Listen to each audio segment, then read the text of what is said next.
For chalice lighting, justice is our prayer.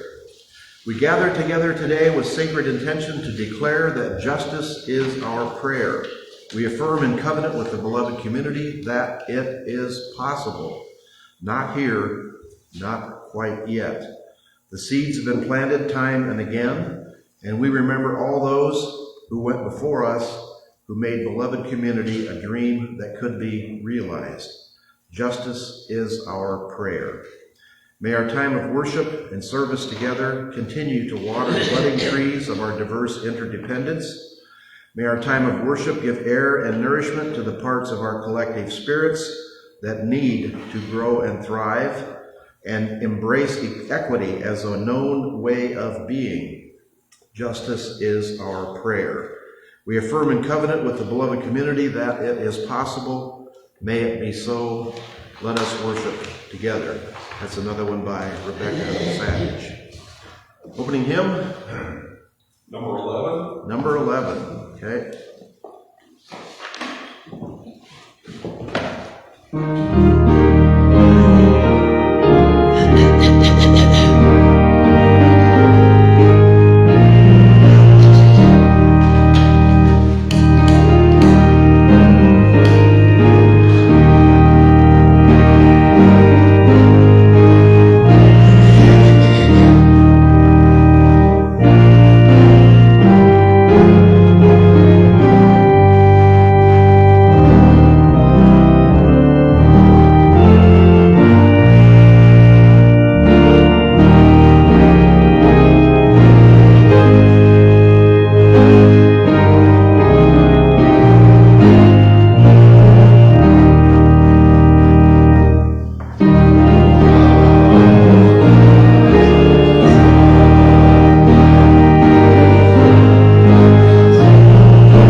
Is meditation on the power of we.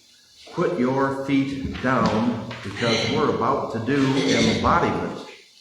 Close your eyes, breathe in, breathe out.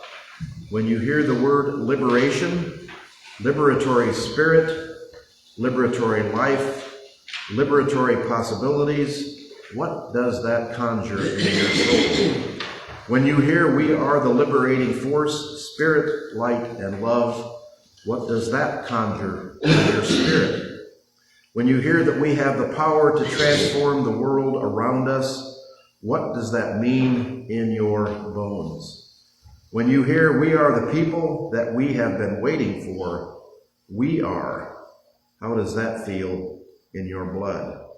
We are the light, we are the wisdom, we are the ancestors, we are those yet to come. How do we fully hold all of that in ourselves? Open your eyes, look at the people around you, and go out and organize. Alandria Williams. And I'll do the organizing thing early. I was going to do it later, but April 5th, next Saturday at noon in Greenville, there will be a protest at the Circle, protesting the government cuts and exactly what is going on in the government all over. This is a nationwide protest organized. There'll be one in Dayton, there'll be one in Eaton, there'll be one in Xenia. Those are the local ones I know about. But our local one will be in Greenville at noon at the Circle next Saturday. Everyone is invited to come to that. So, and it's basically a peaceful protest. I don't know, I'm assuming they'll have some signs. The Democratic Women's Club is the one who is basically sponsoring it. And it's been listed through the Democratic Information Network, but it's open to anyone. You can be independent or even a Republican that doesn't like the direction that we're going. And that's what we're talking about this week. We started out with basically just patriotism. And I was going to say, let's go talk to Lloyd and Roberta if we can do America the Beautiful or, one of our patriotic songs somewhere along in here. Patriotism is kind of a funny thing. Patriotism sometimes gets mixed up with nationalism, and that's kind of what we're seeing now. So that's where I started out. And you know my method now. I go on the computer and I look something up, and then that leads me down another rabbit hole, and then I look something up there, and that leads me down another rabbit hole. So I end up with a whole mass of information that's totally disorganized. And then last night when I was organizing it, I had to go to Dayton Airport and pick up my wife, who came back from her sister's retreat. The three sisters go to Florida for a week every spring. And basically just kind of reunite for old times. They also get together Christmas. They also get together in the fall. It's a very tight family, which is good for them. They support each other. So anyway, that kind of took my time away. By the time I got back at 11:30, I went to bed. So that's my excuse this time for why it's disorganized. One of my favorite authors and favorite philosophers is Mark Twain. His quote, one of many, patriotism is supporting your country all the time and your government when it deserves it. You support your country 100% of the time, but you support your government when it deserves it. All right, and our children's story is going to be it'll come up.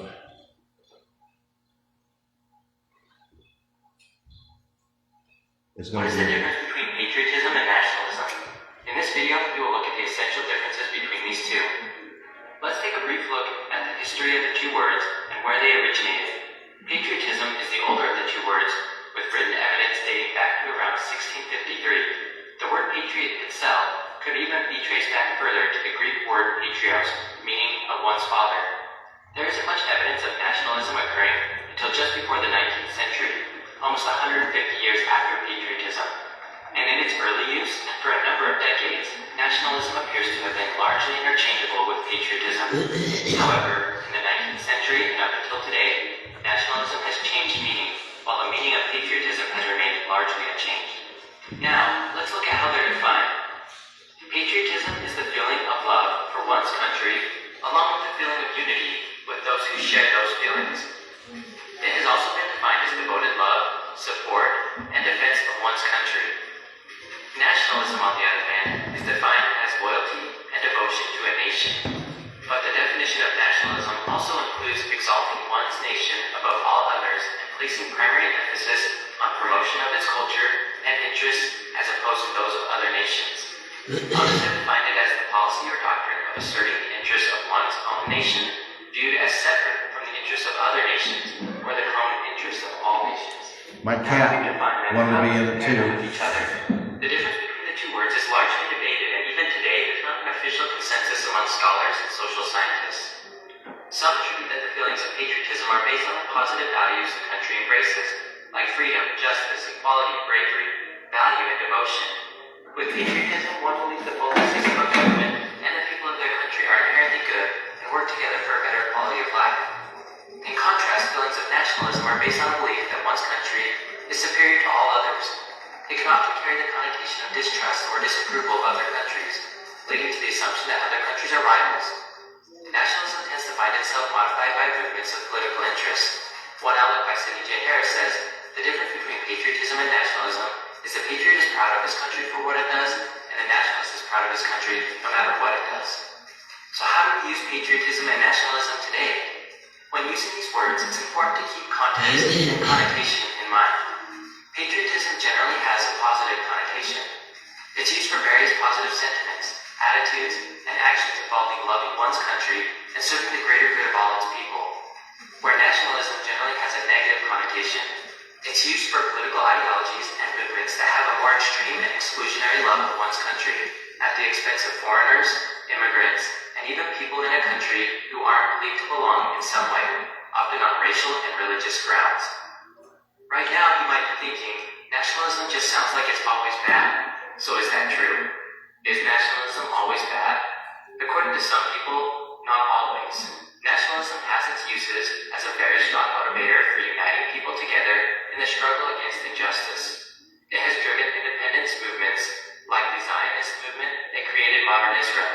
Some political analysts feel that the peace in the Middle East can only be achieved through a strong national identity of the countries involved, as opposed to the current tribal and religious identities that divide them. Embracing national identities over religion may make it easier to negotiate through national, amenable laws rather than ambiguous religious laws. Did you enjoy this video comparing patriotism? What is the difference?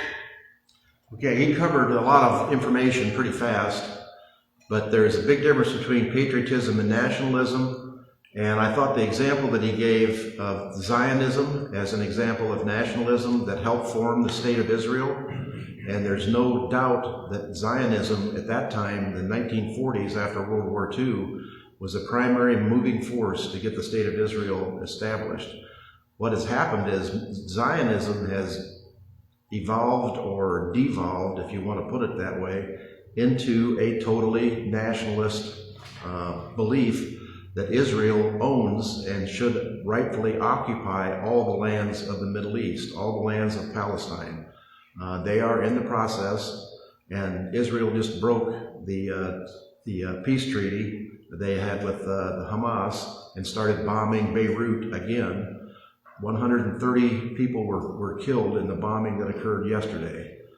We are back to what it was right before. The Israelis say they want all their hostages back, but they've cut off aid to Palestine, to the West Bank. There's no aid trucks going through. The people are without food or medicine or even fuel to keep warm in the wintertime. Zionism that has turned into that thing which it hated the most. It's a mirror image of what they were seeing, what was being done to the Jews in Germany is now being done to the Palestinians. The same thing is happening here, which is what we're talking about. We'll do a little bit more on that. But if you've seen the reports on the news, any foreigner who is at a university and has a green card and a student visa, if they write an op-ed, or even a professor or a doctor, if they write something in the newspaper that opposes Israel, that opposes the action of the United States government, they are expelled. They are forced out of the country. Their green card is canceled, their visa is canceled, and thought police are in action. You cannot peacefully demonstrate, you cannot do anything if the government doesn't like it. That's what we are devolving into.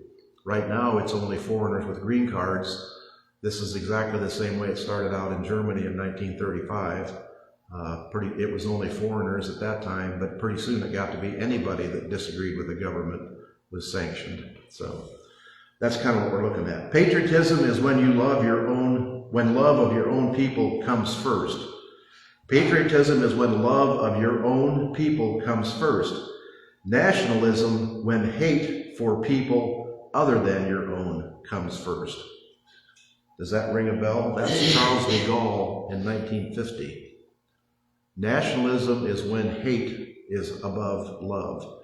And that is, my opinion, is what we are seeing today. All right. Joys and concerns. We've already talked about Israel. I can't go for Myanmar and Thailand for and China, parts of China for the horrible earthquake. That is Over 1,600. If you saw the pictures, the devastation is just unbelievable. And let me make another political comment. India and China have already got rescue people on the ground. As you know, the first 36 hours in a disaster like that are critical because people can't, if they're trapped and they're injured, they aren't going to live much longer than 36 hours. They asked the United States, the State Department, what our response was, and they said, we're ready to send anything as soon as we get official welcome and official invitation. India and China already have people on the ground. If you remember any other disaster, they sent, that the United States always sent to help right off the bat. We were one of the first ones there to help. We are seeing the whole program that has been outlined on 2025, the 2025 program is unfolding before our eyes as we watch. And that's the reason, I know some people don't like to hear the political stuff on Sunday, but this is critically important to our life as a nation, our life as a democratic people. And I just can't, I'm going to put a new thing on here. There's going to be a slide every week of the horror of the week or the disaster of the week or the embarrassment of the week. I don't know what I'm going to call it yet. So we don't have to actually talk about it. It'll just be up there in print. The first one I'll mention is Florida. Have you heard about the new change to the child labor laws in Florida? You know Florida has expelled all the immigrants, so they have nobody to do their crops or do their work at the restaurants. They've changed their child labor laws. Now, children as young as 14 can work all night on school nights at restaurants with no break. That's the new law the Republican legislature passed. 14-year-old kids can work all night at a restaurant serving food or cooking or cleaning or whatever.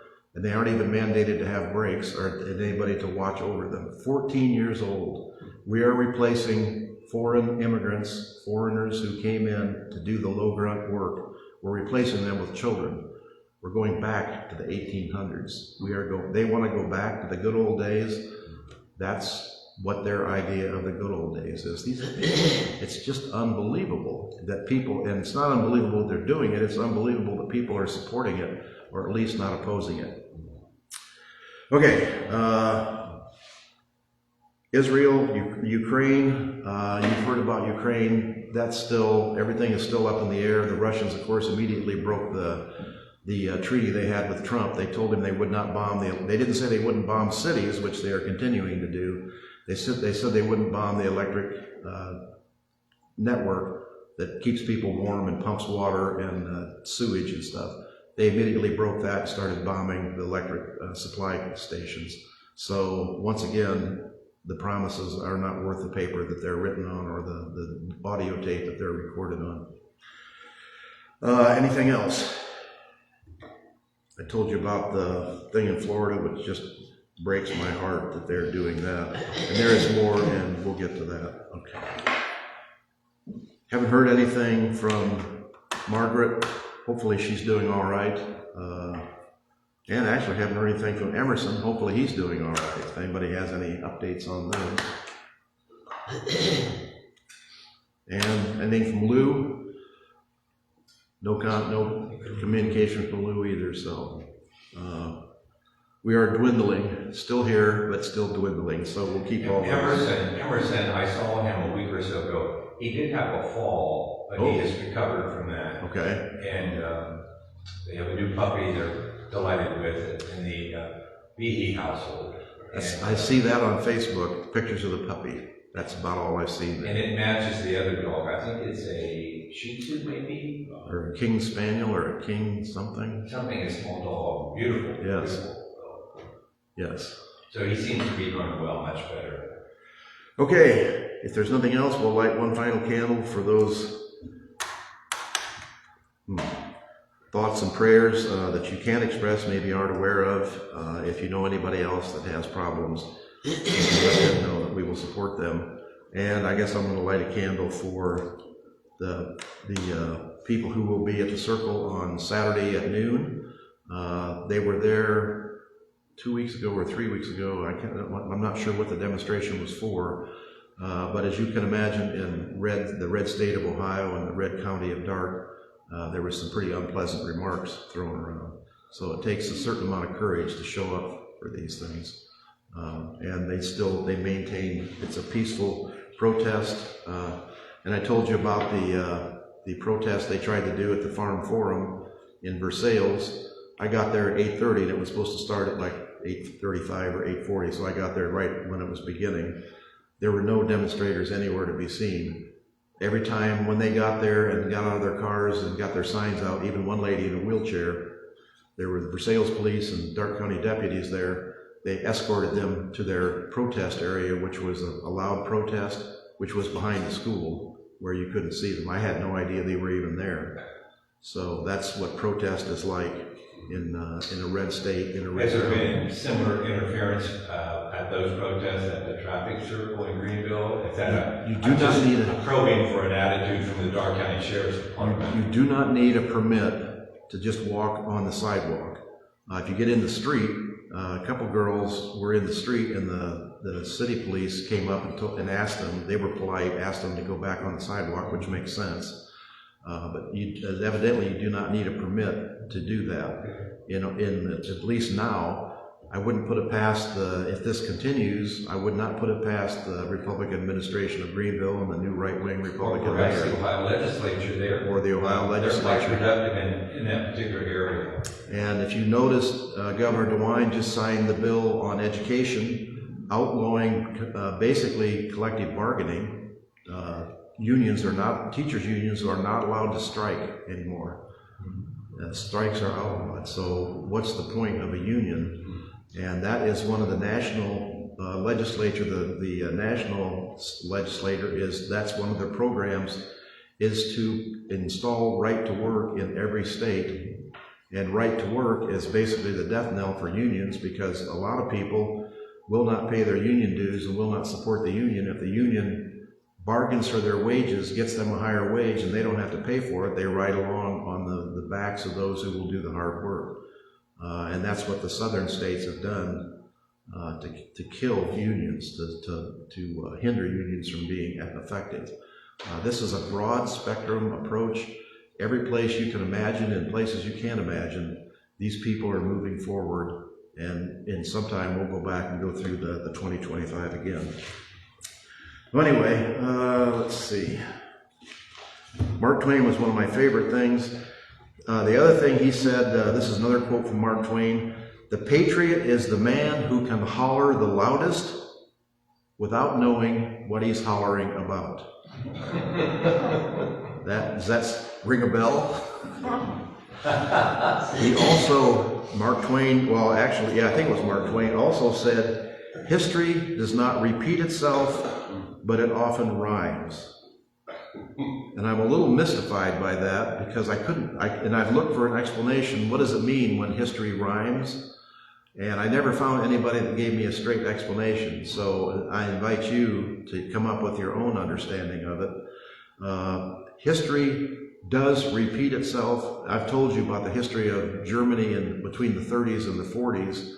And what they did is almost word for word, almost exactly what we are doing now. I'm not sure whether it's intentional or that's just the way the human psyche works. But Clemens would see a world eerily similar to the one he left a century earlier. He would say intimate interactions between interpretations of cultures and worldviews and political systems driven by miraculous technologies. The difference between what was going on for Clemens in the 1800s and what's going on now is technology. In those days, it took 7 days or 6 days to cross from the East Coast to the West Coast. And even when the train came in, it took 3 days to cross with the train. When the telegraph came in, you could get short messages from one coast to the other, but communication was unbelievably slow. Everybody learned their information from the newspaper, which the news was days old, if not weeks old. Now, technology has enabled us to know exactly what's going on every instant, everywhere. It's like the fire hose of information. You can't actually process all of it. So what you do is, when there's too much information, you thin it out, you pick the information you want to hear, and thus we have ended up in the place where people only listen to what they want to hear. They only listen to the news they want to hear. If you remember, and if you can't have forgotten already, the 3 days ago or 4 days ago, when they did the strike on Yemen, and they invited a newspaper or a magazine editor to the chat group that was in there. Number one, that they were not supposed to be using the chat group, which is not secure, and they will tell you that it is secure, but my understanding is the chat itself is encrypted, but your phone, if you're using your personal phone and the Russians or the Chinese or the Iranians hack into your phone, they can read everything that's on your phone. And because you have the encryption open on your phone and are reading the chat, they can read the chat. So this idea, these amateurs running our foreign policy, telling these people on this chat group, the attack will begin in 2 hours, this is where it will come from, these are the jets involved, these are the missiles involved. Every item, every detail of this was discussed on this little chat group that was open after having invited the editor of the Atlantic magazine. And he thought it was a trap at first and couldn't believe what was going on. And then he started looking at the news, and it was reflecting exactly what he was seeing. So then they said he was a liar and it wasn't true. So he printed what they had. And they still say it was made no difference, it was only a mistake. Listen to some of the best place for the information is to go to the comedy shows at night. They will give you all the little cuts of all the little thing that goes on. If you listen to the national news, they are still trying to be fair and balanced, and they don't point out any of this stuff. They always say, you know, the administration claims this, the administration says this, and this other person says this, but they don't actually point out the fallacies that are going on. If you watch the late night comedians, they have no compunction, no hesitation at all to make fun of what's going on. And it's sad because we're laughing at something that is terribly important. There are people's lives at risk. The Israelis are very upset. If you saw the one little interest, they said the leader of the Yemen government was going into his mistress's house, and that's why they knew where he was, so they could blow him up. It turns out the Israeli spy who gave that information was killed because the Yemenis knew there was only a certain number of people who knew where the leader was, and they knew that one of those people was a traitor and talked to the Israelis. So by these people blabbing it out on this chat group, they got someone killed, and the Israelis are really upset because they lost an intelligence asset. What this means is nobody's going to trust the United States with information that's critical, because these people are going to blab it all over the place. It's like the kindergartners are running the country, and we're just standing around watching them tear it down. And we're talking, we can go through the list. Social Security, farmers are in all kinds of problems because of and I've talked about that, the money they're not getting. 5 truckloads of food to the Milwaukee food bank were stopped because the government refused to pay for it. That was the local initiative food. So the farmer that grew that food is not getting paid for it. The food bank is going to be out 5 truckloads, semi-truckloads of food. And those truckloads are already loaded and they're not going to be delivered, so they're going to spoil. It's just going to be wasted. It's incredible what is going on. Okay, Trey would also see the differences. Colonialism was the driver of globalism in the old days, in the 1800s. That's been replaced by capitalism. There really isn't much difference between globalism or colonialism. Colonialism is when a country like England, France, Portugal, Spain, all the European countries came over to the Americas and picked their own, or Africa, picked their own country that they were in charge of. Like Spain had Mexico, Portugal had Brazil. That's why they speak Portuguese in Brazil, if you ever wondered. And then they stripped the lumber, the iron, the coal, everything was any value, iron or silver and gold. And then when they ran out of those things, they started taking the people and making the people into a commodity. So they sold the people as slaves and made money over that. The English tried to pretend they were bringing civilization to Africa. So South Africa, they brought in the Afrikaners, the white people from England who settled into Africa and became the rulers of Africa, and we've all seen how that turned out. But that's just changed into capitalism. Now it's all done with money. You offer them money and they give you things, and you offer them a little tiny bit of money. And it's not simply capitalism, and it's not simply a tool of the United States. China is going all through Africa and South America. If you noticed, the problem with the Suez Canal is China owns the ports, one on the Pacific side and one on the Atlantic side. China is spending money to create a railway that runs from Mongolia all the way through Africa, and basically a land railway across the world to haul goods and freight. But every country they go through, they hire people, local people, to build the railway. They build the towns and the stations. They build an infrastructure. It's all dependent on Chinese money, and it all is funneled into China. This is what the United States used to do in the 1800s. That's the reason we built the Panama Canal, was to make money, so it didn't take 2 weeks to go around the Horn of Africa. It only took 2 days to go right through the Isthmus of Panama. We built it. At that time, when Jimmy Carter was in, and Jimmy Carter's famous for being a do-gooder, he said it's not really right for us to have taken control of the Panama Canal. The Panamanians built it. The Panamanians operate it. There's no reason the Panamanians can't own it. And they actually bought it, signed a treaty, and have maintained their end of the treaty. They charge the same rates to everybody.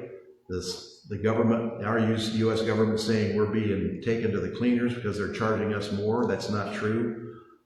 We pay the same price as everyone else. So and that's the other thing about the new miraculous technological advances. Truth has disappeared. It's now truth is what it's manufactured to be.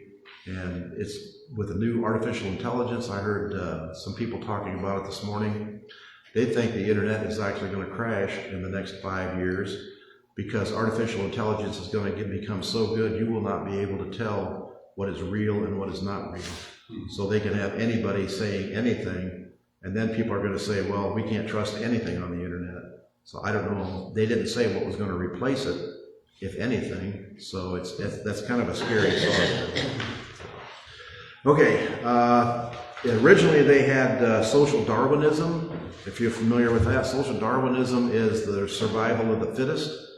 And basically that's where the people who have the brains and the money to start with get more money and more money and more land. That's the whole point of the monarchy and the aristocracy. Social Darwinism has been replaced by the fear factor. The rich people are still in charge, but they don't use, we are the fittest, we are the smartest, we deserve to be there, although you'll still hear that sometimes. They use their money to manipulate the society. Are you aware of what's going on in Wisconsin with the Supreme Court vote?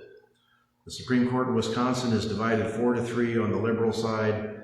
There are many things. There's a judge who's retiring. The liberal judge is retiring, so there is an election for a judge in Wisconsin that will decide which way the Supreme Court leans. That will decide on abortion. It'll decide on labor rights. It'll decide on voting rules. Elon Musk has already spent $4 million in the Wisconsin election. He offered $100 a piece for everybody who would sign a vote affidavit that they support him. He offered $100 a piece. He offered a prize of $2 million. Remember in Pennsylvania? He offered a prize of $2 million, $1 million to each person as a lottery thing for voting. And Elon Musk is buying the election. He's already spent $4 million. He's offered another $2 million, and he's spending $100 per person if you sign up on the vote.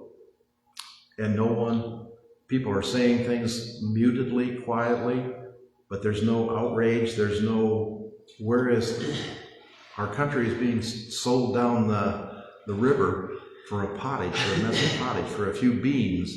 we're giving up our beanstalk. So it's unbelievable. So another quote I'll give you from Harry Truman: America was not built on fear. America was built on courage, on imagination, and on an unbeatable determination to do the job at hand. Harry Truman was not known for being the brightest bulb on the tree, but he was an honest, and he was picked not because he was honest, he was picked because he was a machine politician from Missouri, but he turned out to be much greater, much more of a person than he was expected to be. Okay, there is still time to turn our mistrust into understanding, still time to turn fear into respect. There's still time to turn division into cohesion. So, I was going to throw in about history repeats, and that's the whole thing with the rhyming. It doesn't repeat exactly, but the same process takes place over and over again. It kind of occurred to me, history repeats. If you think about your own life, think about the mistakes that you've made. That you know what the definition of insanity is? Definition of insanity: doing the same thing over and over and expecting a different result. And nobody knows exactly. They say Einstein might have said it. They attribute it to everybody. Nobody can pin it down. Doing the same thing over and over and expecting a different result. How many of us in relationships seem to be that moth to the fire, the moth to the flame? You're attracted to a certain kind of person. It's disastrous, and I see this all the time. They go right out and find the same person again, and the same result happens again. If you have a disagreement with your boss at work, or actually with your spouse, how many times have you been involved in an argument? You know where the argument is going to go. It starts with a low argument. One person says something, the other person says something. In the back of your mind, you're saying, I don't want to do this again. I should stop this. Why am I doing this again? It's the same argument, and I don't want to go where it's going to go, and yet that's where you end up. Once you get swept up into that little river of arguing, you don't seem to be able to, or at least I am not able to stop myself. And I've tried, and I'm aware of what's going on, and I've still not been able to do it. So that is the history repeats itself. And it seems to be something that we are stuck with. Okay.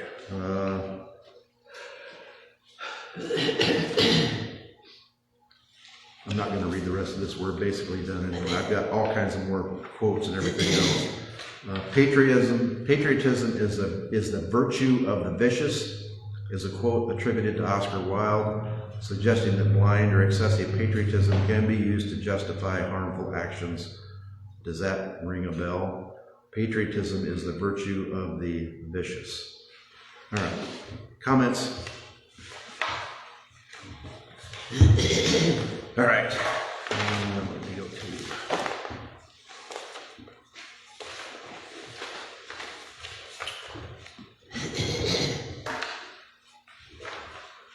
offering. If you have something to share, please put it in. If you need something, let us know. And we are diligent about pursuing how we let it go, because I have lots of people that need things. I'm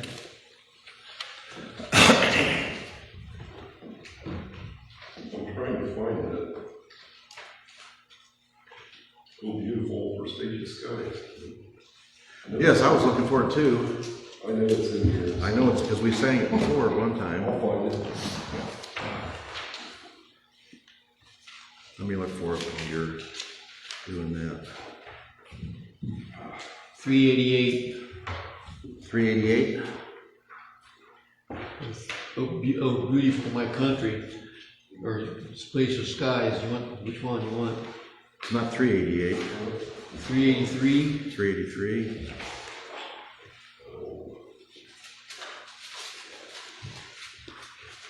Index first columns.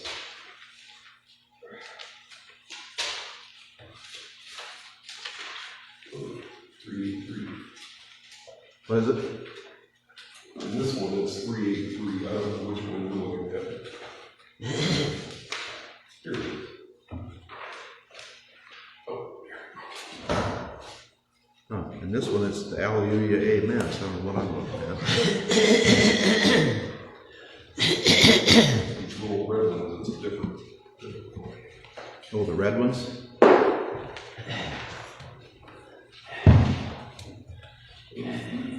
Ooh. Beautiful. 174 in the little red envelope. Ah.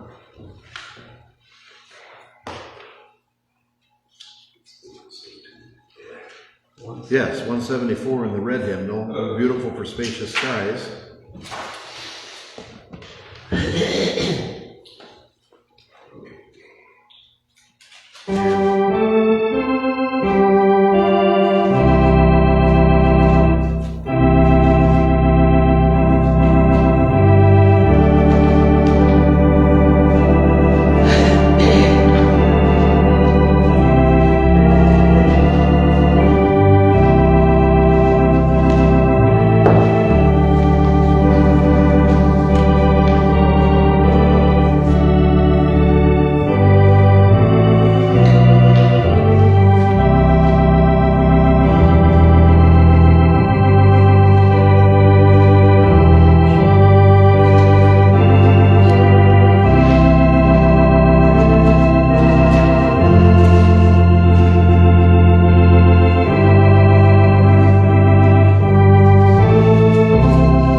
Okay? From all but well? Oh, what is it, the doxology? Yes, we'll Okay. get doxology at the end. And then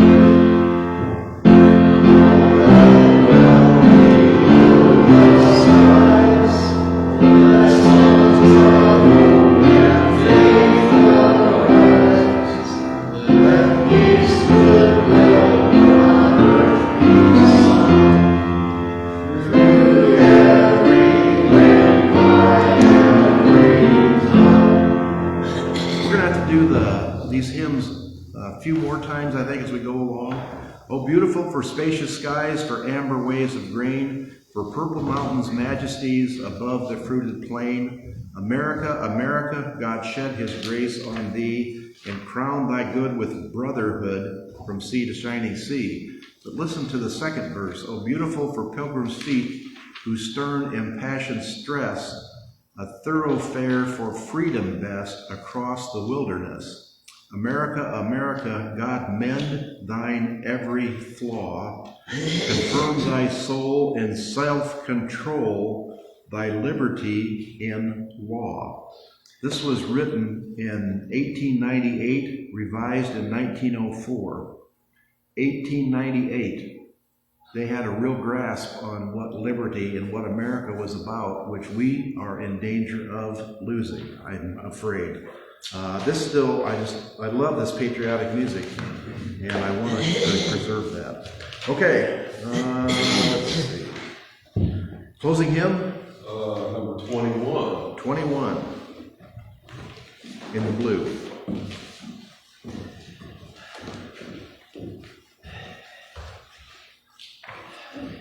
And that would be a lesson. Here we have cohabitating together a blue hymnal and a red hymnal.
extinguishing the chalice is keep the chalice flame burning. Be kind, be brave, be just, be merciful, be hopeful. This is how we keep the chalice flame burning until we are together again to light it anew. By Adam Slate. And our horse picture is, I don't know how they do this, probably artificial intelligence, a herd of horses crossing over the flag in the water. Right. Postlude. Why country 'tis of thee, or God save the king?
What is the God save our gracious King? What is that?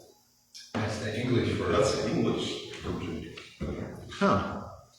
Long live our noble King. God save the King. Send him. It was the Queen a few years ago. Yeah. When they Yes. sang it. That's right. Yes. I suppose we should pull this out and make copies, because I wouldn't be surprised at what would be ordered to sing this every Sunday in the coming weeks. Well, they don't go to church. Okay, as is per our usual, we will leave a candle lit for those who are absent, but not from our hearts, absent in person, but not from our hearts. If anybody hears anything on any of these people, let us know. And for those who still need something that we're not yet able to provide. So keep the faith. Hope to see you next week, no matter what, good or bad. Fresh, not donuts are fresh, and the coffee is fresh, even though watch where you're stepping, there's a puddle on the floor.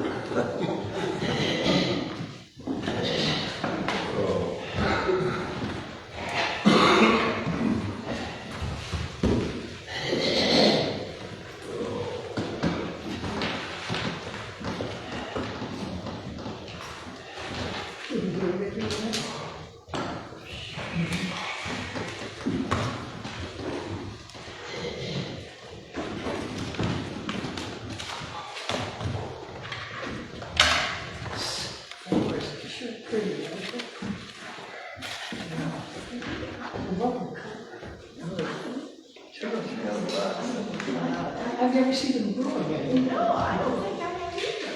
They're beautiful. Yeah, I was amazed. Yeah, that's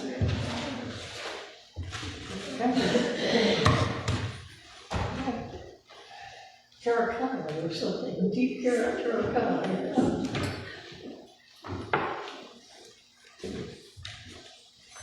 Want to be hauled up? Want to be hauled up? Oh, somebody else bring daffodils too? Yeah, Mike. Mike? Oh, good. We should have put them up where people could see them. We can see it. Well, we do have like 4 or 5 people that do walk out the line, so not hundreds. It says there's 100 people following, but I don't have any idea who they are, and they don't show up like there's actually 4 or 5 that actually watch the thing. So I don't know what the other 100. The demonstration will be in Dayton? No, the one I heard about was in Xenia. No. Well, Xenia, Eaton, and Dayton, and in Greenville. But I know there's one, I think it's at the federal building where it's gonna be, I can look it up or look it up, or you can just do a search on it. Yeah. I'm assuming the federal building, the federal courthouse is where it'll be. I don't I know. wonder if I've been embarrassed by my whole family, I hope so. They're all Trumpites. You wore a mask. Well, I want to embarrass them. And this, If they arrest me, you'll know it. well, I don't know what the dating situation is either, but, Ohio, I mean, there's, sometimes they tell you have to have a permit to do a demonstration, but if you're just walking up and down the sidewalk, Yeah. I don't think you need now if you're carrying, giant signs and Yeah. stuff, and that's what happened at Versailles. As soon as I got out, even that woman with the wheelchair, the policeman pushed the wheelchair back. Well, they had planned on that. They knew Yeah. that there was gonna, and if you notice, the Republicans said don't have, group meetings anymore, because every time the representatives go out and say what a great job Trump is doing, people are in the audience, Republicans in the audience are Yeah. saying, where's my social security check, where's my farm check? What's gonna happen to my mom in the nursing home if they're cutting the money off and they're asking all these questions and they don't have any I answers? haven't gotten my donations yet. I think, And I won't be here, to do much about it. you should have somebody who's picking up your mail or keeping track of that when your family or somebody. Well, it won't come in the mail. It'll be put in the- Oh, you're on. Yeah, I'll be able You to can see check it. that, yes.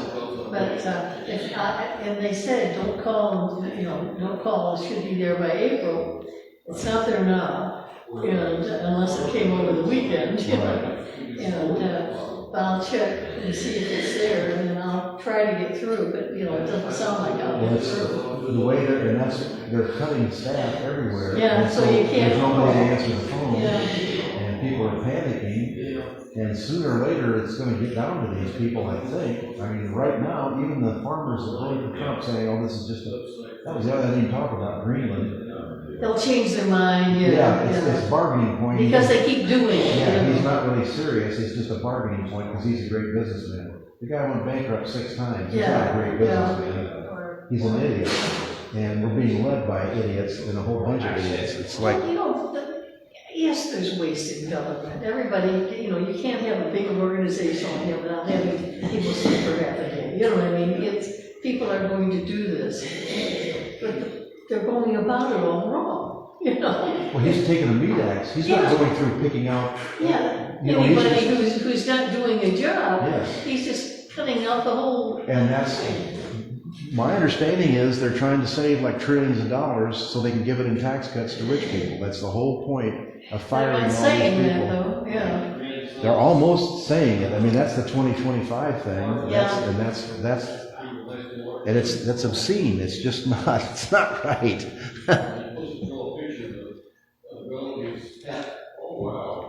It's very interesting having people on both sides of every question in your family.